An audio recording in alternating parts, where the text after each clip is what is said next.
In 1983, Sweet Dreams went to #1 around the world.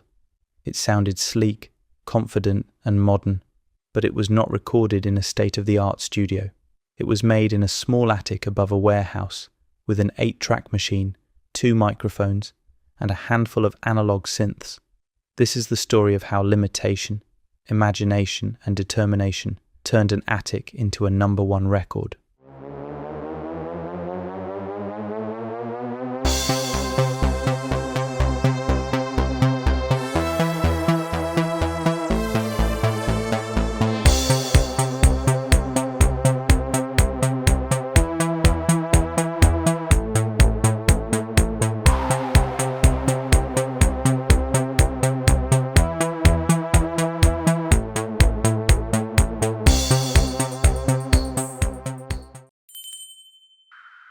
Looking back now, it is remarkable how many people in 1983 thought they had Eurythmics worked out.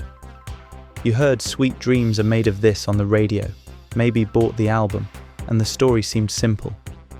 Annie Lennox sang, Dave Stewart handled the instruments, and that was that.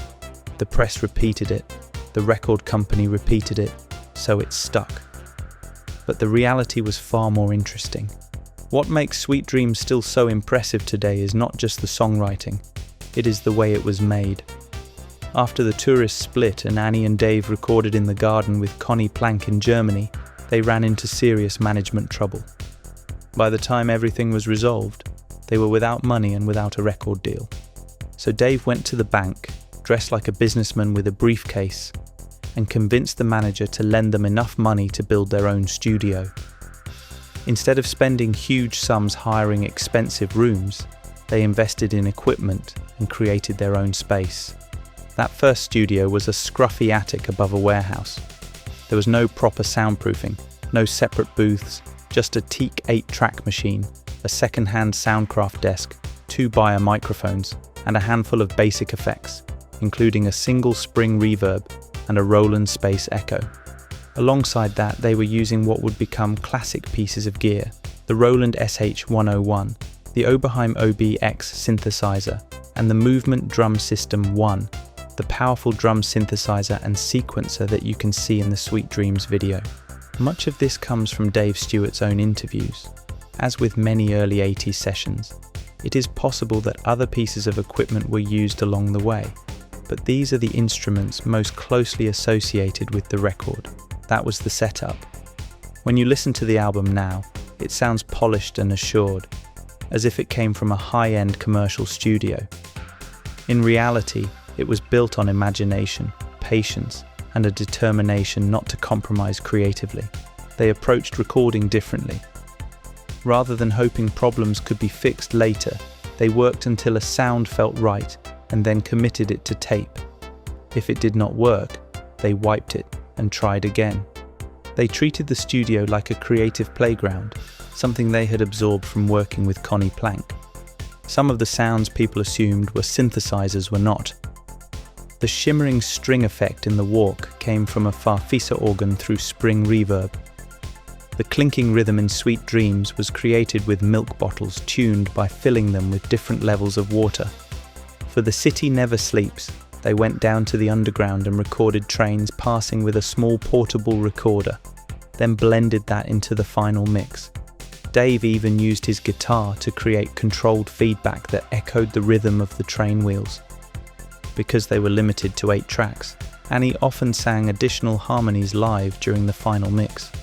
A strange grunting sound in Love is a Stranger came from a local chef they invited in to experiment.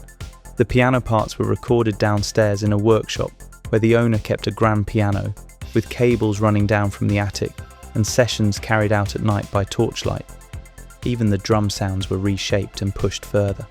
Although the Movement Drum System 1 provided the backbone, Dave would route signals through noise generators, phasers and echoes to create something more distinctive. A traditional engineer might have been horrified, but that fearless approach is part of why the album still feels alive today. The result was 2 worldwide hit singles and a breakthrough album that changed everything for them. Later they moved into a converted church and expanded to a 24-track studio, but the spirit remained the same. As Dave has said more than once, it was never really about the equipment, it was about the ideas. Much of this insight comes from an early fan resource called Eurythmics Features and Articles, a dedicated Eurythmics website from around 2005 that is no longer online. It captured detailed accounts of those attic sessions and helped preserve the story behind the record.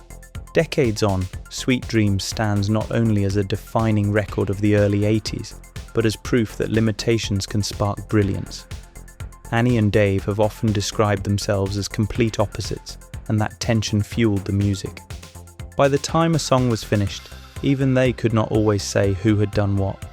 Listening back now, that shared authorship and inventive spirit are a big part of why the album still sounds so fresh.